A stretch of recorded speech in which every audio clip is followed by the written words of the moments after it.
Sabbath school, the heart of the church.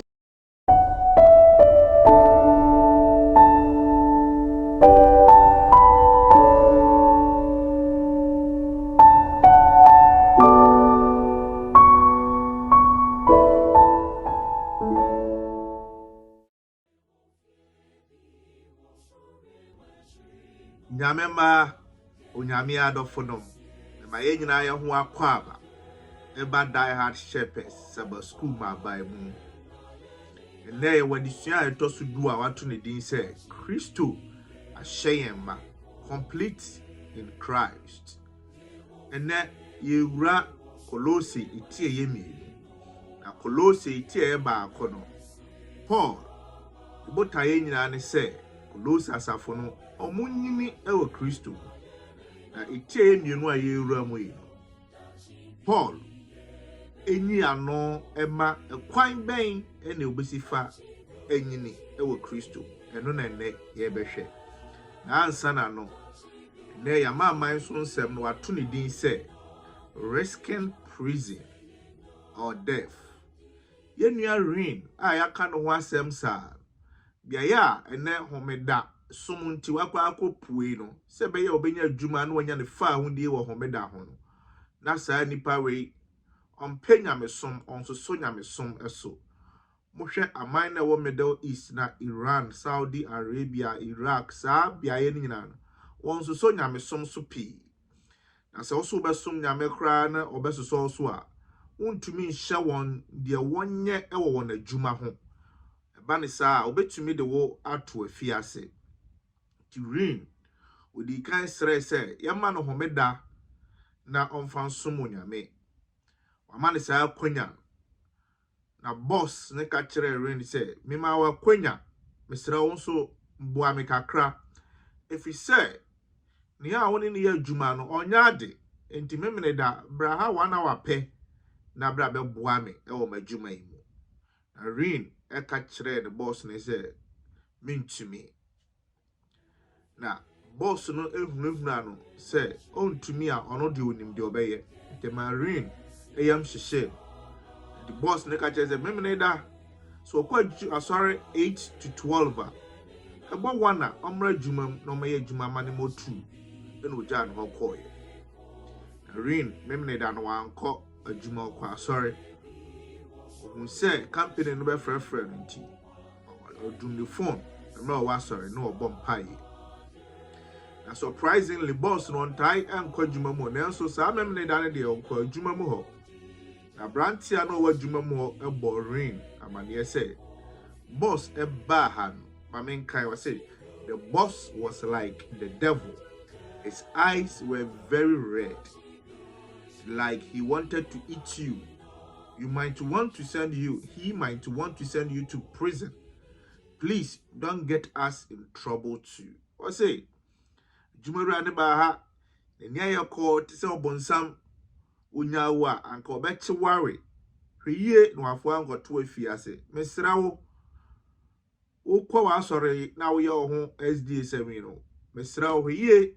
eno angofa asem amre yen ayewo adwuma mu ha edian na beto rain a wo ye na adwen se obegina manyame ene ne homeda impo owuo mu next week ye beto aso onyame enka ye ho emra ye wura disua toso dum na adomunti amen mesesa ho brasie mu obeka me ho ne abom pae e de ye ho ahye nyame se bra ye nia David ye wura disua no twedi ampo nyame aseda nka odi mpempen so ade abedri ejae ho hye won sase ebo akwa de ye wura disua no ka ne ho na buebue nsem ani wa kire na ye nyina nya ntiase Kristo di mu nti adofonom misama mo akwa ababio na adisua etoso dui wato ne din se Kristo ahyeyema menuanom wo ha homeda na disua na enkaibosem no eka bibia se muma obi emumu atan ewo mo anone waduane die ana homena ho etimpampi no yakokanya mesem a na obi fa Kolose huma no bie chapter 2 na oyam ehyehew ena disuan eba be me ate sa ensem no nyina ase atwerede a etia yen eyede be homena ye dear ben anonian semben walker aduane die semben na walker anone adisuan ankasa Paul pese Kolose asafo no etiase na mara mfi se Paul chapter 1 odi kan ato foundation say ninuanom ne adofo no munyini wo nyame mu chapter 2 obekire won na kwan a obesifa enyini ewo nyame mu tiyenko kwesiada na disua na adofo no omayete ase ese onyankopon nyansa ene nenimde eno ne atifi asem onyankopon nyansa ene nenimde se onu obi ete teacher ni anasa obi a wanyini child na opese wo yes smart opese o kire se wonim nyansa na ohwe wodi na okakire o se eya wo se wonim nyansa wa hu hono adwene ba ho so se nyansa ususu se wo no se obi nim de chance na ne wo kọ no wonim ti wiase we mu no aden se obi betimi a kire se onim nyansa nyina asantefo ewo anasesem bi a woto se anansi efa wiase nyansa nyina na mra o ye se ode frudua no hu se de odo frudua no ibante kuma ka kire ni se daddy itwa se odi nyansa ne bo wachi se de be ya empire wodua no ho na anansi hu se nyansa ye de soa nyansa ekọ edua soro no sa nyansa no mpogunim eya asem a anana asem otom ye hu se impodi osusu so wo nyansa nyina no etoda oni nyansa mpo a ye de ekari nyansa adofo no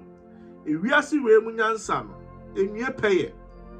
eduhe the history behind scientists abakosema ebata abodi nyansa pefo abebre hye won ho akonfo ekun won ho ebize wonyansa wo say wo mre nyina no emre ekonanim no nya enipa bi a won so puepu a o ma sebi wo na nyansa sem ne ye ejimisem adofo no entuntumi nkan science book, mathematics book, social studies pamphlet, English literature no ensusu se wonim nyansa dodwa o kind literatures ahodo philosophies ahodo no mutimi hu se philosophers no awie no obo won brate se abodamfo mpo enti be pese oti ase se nyansa nkasa no ewiase we mu no enwie peye na Kolose asafo no asomafo Paul ma wate ase se samu pese munyini wo nyame mu a mu hu se asamu a Solomon kan se nyansa mfiti ase ne Yehowa suro no aya no kre na nyansa nyina ewie peye ewo nyame mu onyame mu ana enipa enu ne ho ewo nyame mu efisi onyame mu nyansa no ensha konfo edi asumdue ahotoso na ede dankwa anidaso nsem na eba osumafo Paul say samu pese munyini wo nyame mu a the first thing ne say etwase mu hwehwe osoro nyansa ye wasase su nyansa mebobọ so a eno ne ye friend philosophies ana humanistic knowledge eye nipa nyansa but osumafo Paul say the wo pese munyini wo nyame mu a eye se wo hwehwe onyame mu nyansa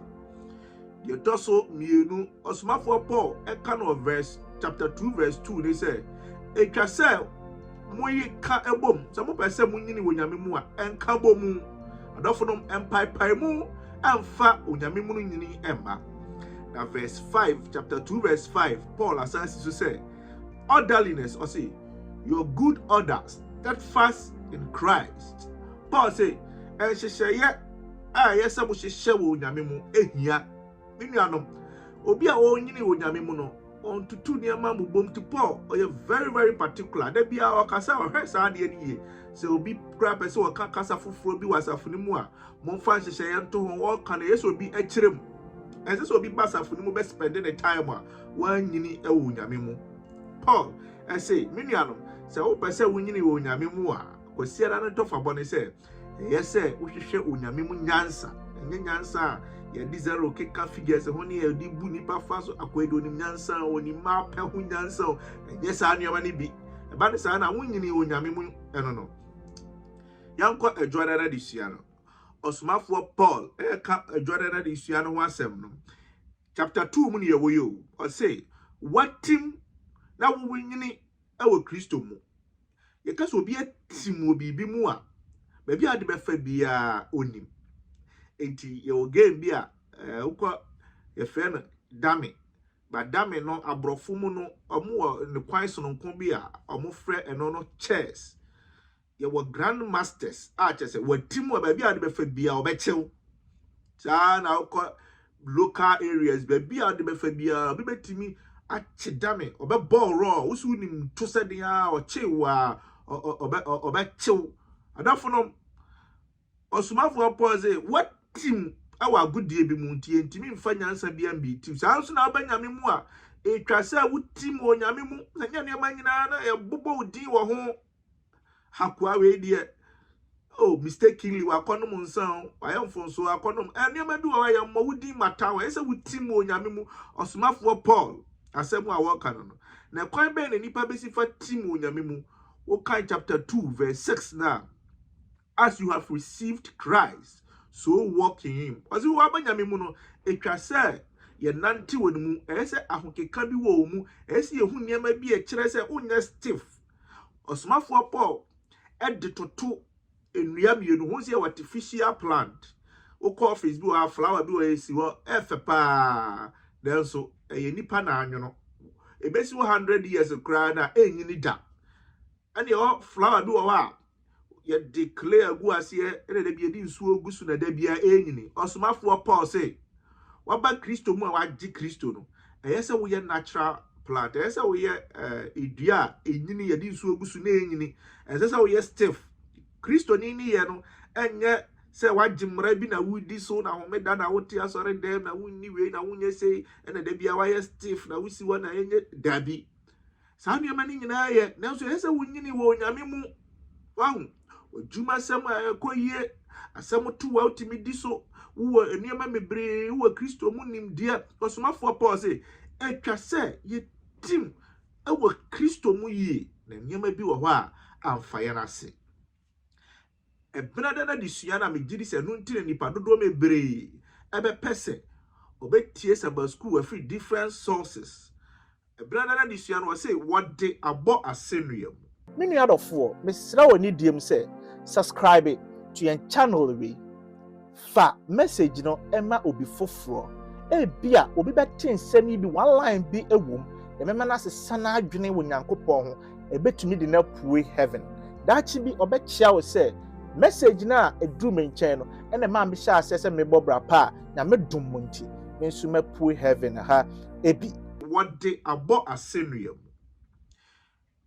Bible verses bi a obekan bia no hu say Bible on kasantia no ho da na onya nipa adwene ntanta e won kwagye ensem ho said the free Genesis ekopim Revelation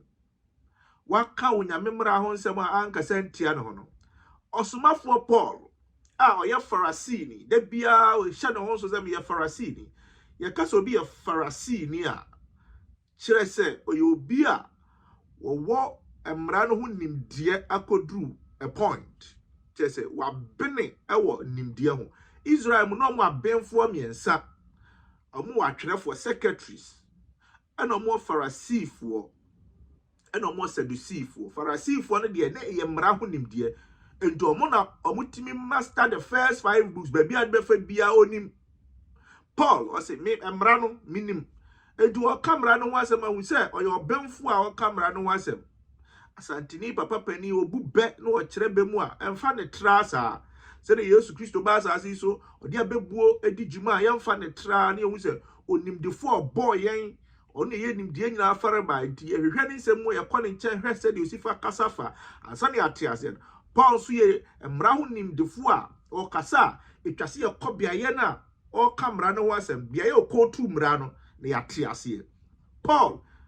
Ekano Colossians chapter 2 verse 14 was say na opepa yensa no atwerede a eya ahyede ase na opepa yensa no atwerede a ahyede wom na etia yen no afiri ho na wayi afiri kwan mu ade abo asenuam Paul aka niema mienu yensa no atwerede de toso mienu a etia yen minuanom emransam du no Onyankopon na twere ye de dikan onyame na twere ye ana Moses koye o de kohwe ho no ba bi no nyame se sensen bra na me amensan twere ti emra asem a wokan wa asemi no a onyankopon sa na twere ye no e totally different from yensa no atwere de enti asem a wokan wa hai eye atwere de nipa nsa na twere ye enti mra asem du no ho asem eni hakra de toso mienu osan esisu bio se eye ahyade a etia yen ehefa na Bible mu wo kire ahyade etia yen yenko Deuteronomy chapter 31 verse 26 o say mumfa saa emra nwoma yi enkoto Awurade Onyankopɔn apamadaka no nkyɛn ɛhɔ na bɛda sɛ adansidie a etia yen enti adansidie etia yen a Paul kofa ye obɛka ho asɛmi no aya dansidi a na da apamadaka ne nkyɛn so ha ntomadan no mu adisua na Onyankopɔn me ade emransɛm dunu nko a na to apamadaka no mu emransɛm a aka na da apamadaka ne nkyɛn nyina na ɛyɛ ahyɛde ahodoɔ emra ahodoɔ a na bɔ na saase no ho ban hyɛ ne nso sɛ ɔman Israel na ɛyɛ wɔ man na ɛnyɛ asɔre ɔyɛ ɔman a Onyankopɔn de ne mmara ebuo yeye nyame somfo yi no yeye onyame man nanso yeye onyame asafo a yete oman ahodo mebree eso enti Onyankopɔn ne sa so de oman enam nti no na owo mmara ahodo a odi bu oman no ahu se Israel omo se de omo to omo abafa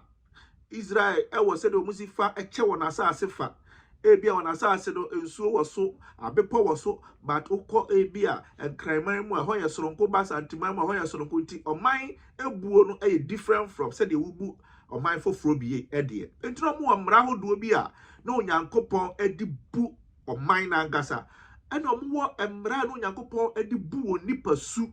ena wo emra ahodo a na wodi bu wo nuanidie ahodo entino omra miensa no ceremonial laws in sase no ho enti de mra bi wo ha say munya dwuma wa sase ne so emfie nsia na afe de toso nso no na obi ankwa sase ne so ontimi enkoye saa e wo bia bia ya wotibi e bia wo kire won say so hoho bi pese odi Passover ni bi odi twaba fashion ni bi a muntwa wo hoho ne fiefo mema nyina atwatia obi ntimi ma ofie se bia the person be beto aba e wo Ghana o se person beto aba wo Ghana dia etwa se me etwa otwetia untimi nya safi se ente sa bio sa emra ne bo na sa se ho ban nyina no onyame dum mu no o ma o kipa sa amra ni nyina bo na wo de to apamada ka ne nkyɛn na Moses e de to so say wei aya atwerede a etia yen it is against us ebi say anka be pesa ohoho no ebe di twama fashion bi but Onyankopɔn say ebe ni bi opese odi bi a twani twetia ebe how na ase bi sa etia yen it is against us eno osomafo Paul e ka kire Colossians afo ne say sa mra no yenye yenuanu mu jiwfo bi a omaba mu a omo pese chinchina mu di sa mra ne so emra ni bi ne say na obi antumi nkɔ kronkron bia ho osofo no kra so okɔ na ne ho nte a obetimi awu akwantifi nanso Kristo wu ya no afa de ntomadan mu te obi ahu de wo kronkron bia obi atimi kɔ hobi edu ase saa ne ma na ne tia ye nyina no afa de apa na wie ye saa no ma na ne tia na hoda ho obi atimi hu de wo hobi but de da pamadaka no mu ne de entia yen eboa yen etinyama mienu ye wodi it is against us and I wodi e ma ye nyini to osomafo Paul say me pese munyini it is pese munyini dia ana ne ma etia ye no ye de to nkyɛn na de eboa ye ne de ye fa adafo no Acts chapter 16 verse 4 enema na etia ye no enu bi ne nneɛma stipulations by elders of the society enema na wa heda twere eduka Matthew chapter 23 a enema bi wa na oma heda atwere a na omudi bu won nneɛma ebi na Yesu Kristo ne asuafo ne nam a ka sɛ adan na won horo wansa na oyese ni na ye nneɛma omo angasa twere eye nneɛma na etia ye enti ye di kan a yeso hya ne so sɛ enipa nsa no atwere de na Paul ka ho asɛm wɔ ha ana de toso mienu ya atwere de a na etia ye na saa nneɛma we no emfa mmaransem du no mmaransem du no ayo Onyankopɔn ene twereye de etoso mienu na ntiaye na eda apamadaka no emu onyame ema ye ntiase ukuada no ene yawada na dusia na mede esi no ukuada na dusia ze sunsuma ana adekan wo se sunsuma eye niama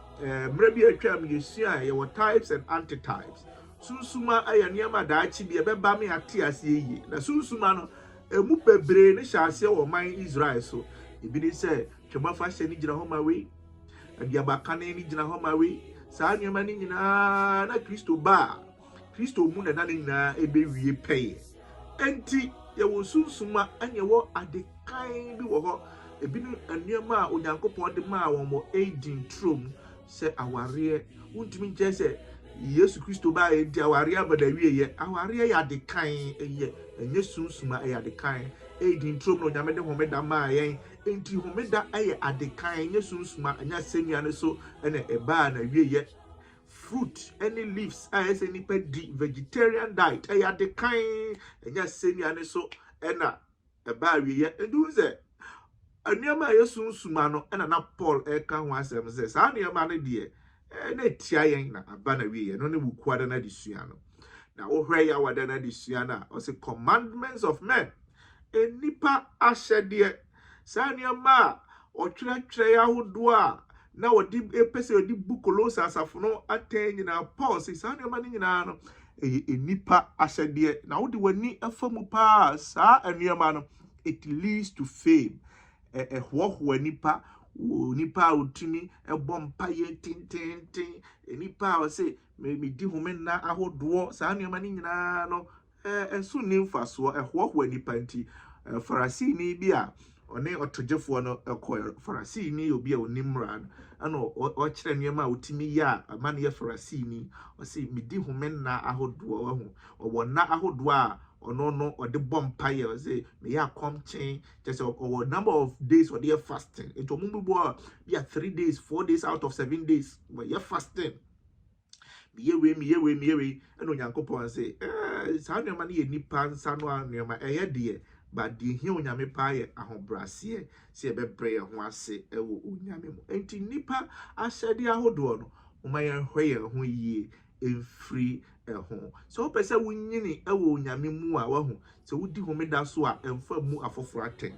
oye vegetarian a emfa mu afoforo aten ate ase se utimi ekata uti a emfa mu afoforo aten onhye kawa emfa mu afoforo aten sa no mani nyina eye emra ye di akomapa eye but oye na wo hyase se wudi bua afoforo aten dia osomafo Paul se me sa no mani nyina me ye chemu enso be de hye afoforo de but we yesa mu de bebu afoforo aten dia enne ne yemfonso mu nyini wo Kristo nipa nyini wo Kristo mu wo hu afoforo mra ya opese wo boa wo nemu omu won fo onyame pese wo boa ye opese ye nyini no de yenko osoro fie emu pese wo be boa ye fo se de be ya ye beira yemfa onyame akwan so yen hye wona emre ne de se wanya no krensem bia ekwan a obefa so ama afoforo so agia tum na wanyini wo Kristo mu wanyini wo Kristo mu na disua etoso du ye de besi ha onyame maye na asem nti ase na adom ne na homa bra incident amen unuadofo ye nkwaje ho asem nti na wotwe bia die hard shepherds ye ba wona ase ene obehye twere mpunyankopon ho asem na esua no ho ade ebrewe mu ene wo se ye ma ye nkwaje ho asem ehu ehia yi pa isanse ye ne brepa mu ye na disua da bia ye no esua no wo so betumi aye wo famu de na wo so betumi aka asempa na tra afofo ene se bra won se aka video a won so wa hwe wie wo betumi a share link no ama wo nua bi nsa tumi aka na no so ye okwan a won so fa so aka won so de okwan a won nam so a won so ka wasempa no de atra afofo na boa won ama daachi bi no bre nyina bi pre heaven no e nigisem e de amaye nyina bre e de disua na ba na wie no no maye mo empire ye nyankopon ni na bankese yesrew wasem ane yesua wie yesese koso aka ye honam emu ntiase na fa ye hye won tabankese na se kɔsi sɛ na wotwe sɛ nnɛ yɛbɛsɛ no ahyia wo bio ɛwɔ yesu din mu amen.